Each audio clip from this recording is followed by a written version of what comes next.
po yung greetings tungkol sa mga patay na happy birthday in heaven, ganon-ganon daw po. Tapos merong preacher po yung nag-share. Tapos ang sabi niya, tama naman po yung sabi niya na wag i-greet yung mga patay na happy birthday in heaven, ganon. Tapos pero dun sa kalagitnaan ng ano niya, ang sabi niya na may binasa siyang verse, hindi ko lang matandaan, na sabi niya yung mga patay daw kasi, tapos in-explain niya na yung mga patay daw ay nasa libingan lang. Na kumaga, nandun lang sa libingan, wala sa heaven or wala sa ano, na wag daw din nating sabihin kung nasaan ka man, ganon-ganon. Tapos ang nag-comment naman po ako na sabi ko, pag namatay na tama na wala sa heaven kasi kahit ni katiting na kasalanan ay hindi tayo mapunta sa heaven, pero mali yung sinabi niya na ang patay ay nasa libingan lang. Kasi pagkamatay natin is may judgment na tayo, either nasa heaven, nasa hell, or nasa purgatory. Tama po ba yung sinabi ko? O na gagamitin kasi nila na pabulaanan nila na ang kaluluwa, walang kaluluwa dahil merong aral nila na ang katawan ay kaluluwa at ang kaluluwa ay katawan, at kung mamatay ang katawan, patay ang kaluluwa. At palagi nilang ginagamit yung Ecclesiastes Kapitulo 10, versikulo 14, na ang nakasulat kasi diyan na ang mangmang din naman ay nagpaparami ng mga salita. Gayon may hindi malalaman ng tao kung ano ang mangyari at ang mangyayari pagkamatay niya. Sinong makapagsaysay sa kanya? Yon ang ginagamit nila, Ecclesiastes 10:14. So di alam na ng patay. Dahil gagamitin nila yung Awit Kapitulo 146, versikulo 4, kahit Iglesia ni Cristo gumagamit yan, na ang hininga niya ay pumanaw, siya ay manumbalik sa kaniyang pagkalupa. Sa araw ding yaon ay mawawala ang kaniyang pag-iisip. Kaya para sa kanila, di na kailangan pa na pagdasal natin. Dahil naghintay sila sa general judgment pagbalik sa ating Panginoong Hesus. Yan. Wala talagang kaluluwa para sa kanila, nasa libingan. Yun ang punto nila. Pero si San Pablo, na may sabi sa Bagong Tipan, alam naman natin na ang tao hindi lang katawan. Meron tayong kaluluwa. At pag mamatay ang tao, una sa tanan, lahat, yung mga material parts sa katawan, yun ay babalik sa lupa. Pero yung kaluluwa, di yun mamamatay. Bakit? Di po ba sabi ni San Pablo sa Roma Kapitulo 6, versikulo 12, huwag ngang maghari ang kasalanan sa inyong katawang may kamatayan upang kayo'y magsisunod sa kanyang mga pita. So ang katawan natin ay may kamatayan. Ngunit merong katawang panlangit. Unang Korinto 15:40, meron namang katawang ukol sa langit at mga katawang ukol sa lupa. Datapuat. Iba ang kaluwalhatian ng ukol sa langit at iba ang kaluwalhatian sa ukol ng lupa. Pero sa argumento nila na mamamatay talaga ang kaluluwa, sa Mateo Kapitulo 10, versikulo 28, ang ating Panginoong Hesukristo mismo ang nagsabi, huwag kayong makatakot sa mga nagsisipatay ng mga katawan. Datapuat, hindi nakakapatay sa kaluluwa. So, ang ating Panginoong Hesus mismo ang nagsabi diyan na ang kaluluwa ay di mapatay. Ngayon, para sa mga kapatid natin sa ibayong pananampalataya, na walang kaluluwa nang dapat alalahanin at ipagdasal, bakit wala silang purgatorio?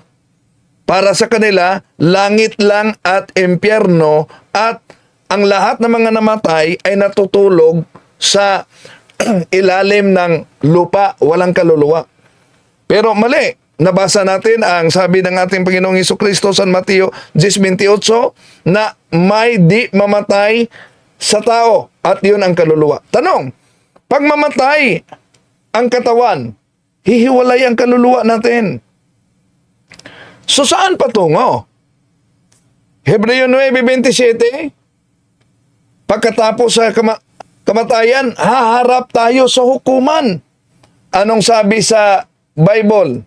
Kung sasabihin nila, di talaga, wala talagang kaluluwa. Di ba nila nabasa ang Lucas Kapitulo 16, versikulo 22-25? Ano yon?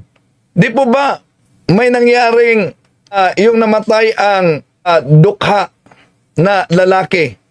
Namatay.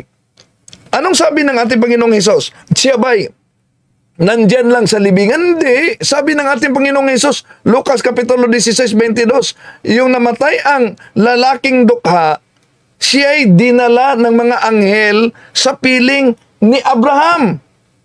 Samantalang, yung mayaman naman na lalaking namatay ay inilibing. Hanggang sa libingan ba? Hindi. Tuloy sa 23. Naghirap siya sa apoy. At nakita niya si Lazaro sa piling ni Abraham. At ano ang mabasa sa 24? Tumawag siya ng malakas, Amang Abraham, kahabangan mo ako. Suguin mo si Lazaro upang isawsaw niya.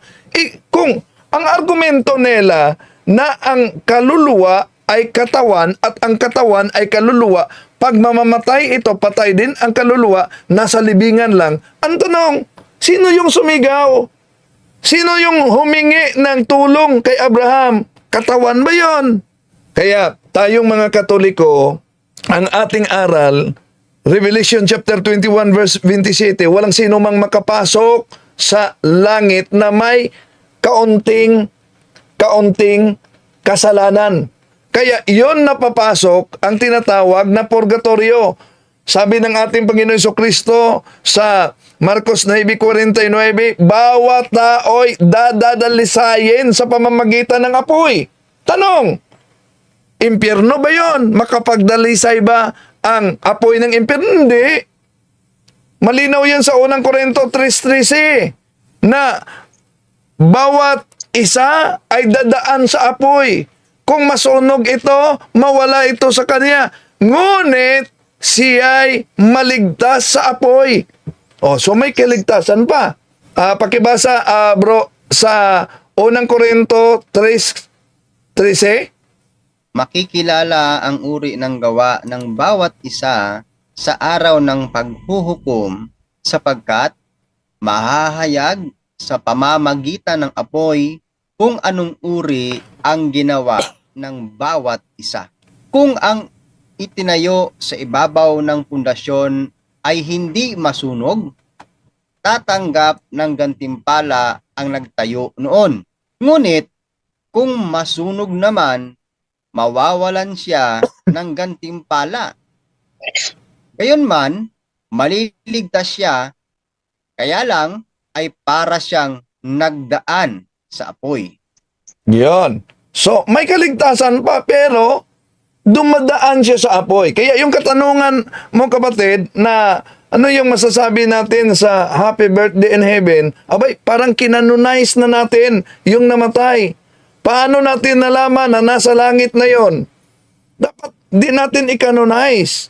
Baka huminto na sila sa panalangin sa mga yumao dahil ang akala nila nasa langit na. No? Ang simbahan lang ang mag-canonize. Pero alam naman natin na Hebreo Kapitulo 12, versikulo 23, alam naman natin na may mga kapatid natin na dumaan na sa purgatorio at sila'y nakapunta na sa langit. Pakibasa, bro, sa Hebreo 12:23.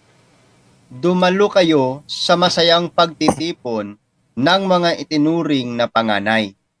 Ang kanilang mga pangalan ay nakatala sa langit. Lumapit kayo sa Diyos na hukom ng lahat at sa mga espiritu ng mga taong ginawang ganap. See? espiritu ng mga taong ginawang ganap. Nung di pa naging ganap. Kaya, yun ang sabi ng ating Panginoon Jesucristo, San Mateo 5:26, kukulong kayo doon hanggang mabayaran ninyo ang kahit kaunting utang ninyo. At diyan sa, sige pakibasa, San Mateo 5:26. Tandaan mo, hindi ka makakalabas doon hanggat hindi mo nababayaran ang kahuli-hulihang piso na dapat mong bayaran.